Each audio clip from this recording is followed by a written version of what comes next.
किसकी पार्टी चल रही है भाई? मैंने पिज्जा तल कर ले लो। मैंने टेडी से जीत मंगवा के पिज्जा तल कर के सबकी पार्टी कर दी।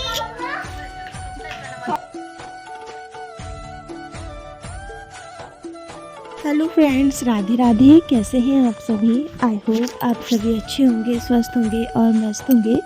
तो फ्रेंड्स, यहाँ पर आज बच्चों का मन हो गया था पिज़्ज़ा खाने का, तो हमने शौर्य के डैडी ने पिज़्ज़ा ऑर्डर किया है और यहाँ पर देखिए पिज़्ज़ा आ चुका है। तो बच्चों को तो कंट्रोल नहीं हो रहा है कि मैं वीडियो भी बना लूँ पिज़्ज़ा से। इतना कंट्रोल नहीं हो रहा है कि बच्चे खाने के लिए बिल्कुल रेडी हैं। सब अपना अपना एक एक पिज़्ज़ा लेकर बैठ गए हैं और चिली फ्लेक्स ऑरिगेनो इसके ऊपर छिड़क के सॉस लगा के खाए जा रहे हैं। और ये देखिए कितना यम्मी पिज़्ज़ा लग रहा है। तो फुल चीज़ी पिज़्ज़ा है और बच्चों को ऐसे ही पसंद है। मैंने कहा रोज़ की रोज़ दाल चावल ये सब खा के बच्चे बोर हो जाते हैं, तो आज इनकी पिज़्ज़ा पार्टी हो गई है। तो बच्चे काफ़ी खुश हो गए हैं। तो इस टाइम पे बच्चों को खाने पीने का बहुत मन होता है इस एज में, तो बच्चे नहीं मानते, चाहे उनको कितना ही अच्छा हेल्दी फूड खिला लो। कभी ना कभी हफ्ते में एक बार तो उन्हें चाहिए। ये देखिए पनीर कैसे बच्चे की पिज़्ज़ा में पनीर है, जो कि मैं उठा के खा लेती हूँ और टेस्ट करती हूँ कैसा बना है। क्योंकि जब मैं घर में बनाती हूँ तो ये बच्चे मेरी ही तारीफ़ करते हैं, जब बाहर का आता है तो उनकी भी तारीफ़ करते हैं। मैं समझ में नहीं आता किसकी तारीफ़ अच्छी है, मैं अच्छा बनाती हूँ या बाहर का अच्छा है। चलिए कोई बात नहीं। यहाँ पर सौम्या ने डाली है बहुत सारी ऑरिगेनो और देखिए पिज़्ज़ा कितना अच्छा लग रहा है, खाने के लिए रेडी है सौम्या। तो आप भी आ जाइए फ्रेंड्स, हमारी पार्टी में छोटी सी पार्टी एंजॉय कीजिए। पिज़्ज़ा पार्टी चल रही है, तो आप भी अपने बच्चों के साथ इस तरह पिज़्ज़ा पार्टी एंजॉय करते हैं, कमेंट में ज़रूर बताना। और बस इस तरह से हम खा लेते हैं पिज़्ज़ा। आज का हमारा लंच हो गया है पिज़्ज़ा। तो हम शाम के समय या दिन में कभी भी हमारा मन हो जाता है तो हम इस तरह से मंगा लेते हैं। घर के पास ही गली से बाहर निकलते ही रेस्टोरेंट है और वहाँ से पिज़्ज़ा ऑर्डर करते हैं तो 5 मिनट में आ जाता है। तो यहाँ पर बच्चे बड़े इंजॉय से खा रहे हैं। इस तरह से हम अगर अपने घर का सब्जी रोटी देना तो बच्चे वेट करवाते हैं। बच्चों को 3 से 4 बार बोलना पड़ता है, बच्चों खा लो खाना खा लो। लेकिन देखिए पिज़्ज़ा हाथ में आते ही अनकंट्रोल हमारे बच्चे, मतलब सभी के ऐसे ही होते हैं कि पिज़्ज़ा सबका इतना लवर होता है और इस तरह से खाते हैं और एंजॉय करते हैं। होना भी चाहिए, बच्चों को खाते पीते रहना चाहिए, लेकिन डेली नहीं, कभी कभार बाहर का कभी कभार चलता है। तो हम कभी डेली नहीं देते हैं बच्चों को, बाहर का कभी कभार देते हैं। तो बच्चे कह रहे हैं कि मम्मी आप भी खाओ और पापा के लिए भी मैं बचा दूँगी। मैंने कहा नहीं, पापा के लिए हम और ऑर्डर कर देंगे, तभी अभी आप खाओ और इन्जॉय करो। तो इस तरह से आज मज़े आ गए बच्चों के, इन्जॉय हो गया, पार्टी हो गई।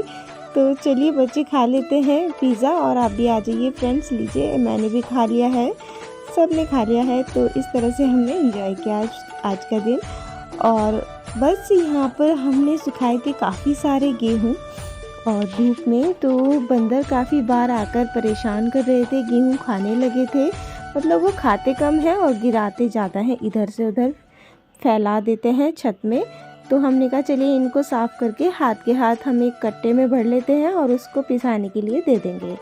तो इस तरह से आज गेहूँ भी हमने साफ़ कर लिए हैं। और साथ में मेरी बेटियाँ बैठी हैं और बोल रही है मम्मी मैं थोड़ी हेल्प कराती हूँ, क्योंकि यहाँ पर जो है ना मुझे बहुत डर लग रहा था। यहाँ पर मोटे मोटे बंदर आ जाते हैं और इस तरह से छत में बैठने नहीं देते हैं।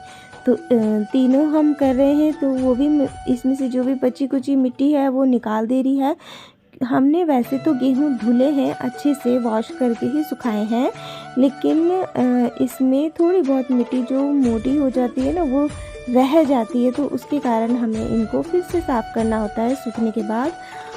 और बस देखिए एक बंदर महाराज जी बैठे हैं गेट के सामने। तो गेट के सामने देखिए किस तरह से बैठे हैं। तो शनिवार और मंगलवार में हमारे यहाँ अक्सर बंदर इस तरह से गेट के सामने बैठ जाते हैं, जब तक उन्हें हम कुछ खाने के लिए ना दें, वो जाते ही नहीं हैं। तो यहाँ पर हमने इन्हें रोटी भी दी और गुड़ भी दिया, मतलब जो भी हमारे पास था हमने वो इनको खाने के लिए दिया। और खा के भी यहीं पे बैठा हुआ है, जाने का नाम नहीं ले रहा है। और हमें घर से बाहर काम रहता है, क्योंकि हम अंदर बाहर होते रहते हैं, कभी बाहर का काम कभी अंदर का, दोनों ही करने पड़ते हैं। तो बंदर हमें अंदर बंद कर देते हैं और बाहर के खुद मज़े लेते हैं। मतलब बाहर घूमते रहते हैं। तो इस तरह से हमारे यहाँ अक्सर बंदर बैठे रहते हैं। आपके यहाँ भी कोई जानवर अगर इस तरह से आपके घर के बाहर बैठता है और आप उनको इस तरह से खाने पीने के लिए कुछ दे देते हैं तो प्लीज़ कमेंट में ज़रूर बताना। और हम मनुष्यों के लिए तो ईश्वर ने इतनी सुख सुविधाएं दी हैं कि हम अपने हाथ से अपना खाना बना सकते हैं और खा सकते हैं। तो इनको तो ढूंढ ढूंढ के खाना पड़ता है और कहीं भी सुविधाएं नहीं है। इनका घर भी पेड़ों पे होता है। जानवरों के लिए तो बहुत दिक्कत है, बोल भी नहीं सकते कि क्या परेशानी। हमें प्रभु ने इतनी सारी सुख सुविधाएं दी हैं, उसके लिए हमें उनका धन्यवाद करना चाहिए। और हनुमान जी के रूप में हमने इनको भी प्रणाम किया है, खाने के लिए किया। तो फ्रेंड्स इस तरह से रहता है कुछ हमारा दिन। आपको कैसा लगा है? अच्छा लगा है तो प्लीज़ वीडियो को लाइक कीजिएगा, शेयर कीजिएगा और चैनल पे न्यू होंगे तो सब्सक्राइब कर लीजिएगा। इसी तरह से न्यू ब्लॉग में मिलूंगी। तब तक के लिए friends take care, bye bye, Radhe Radhe.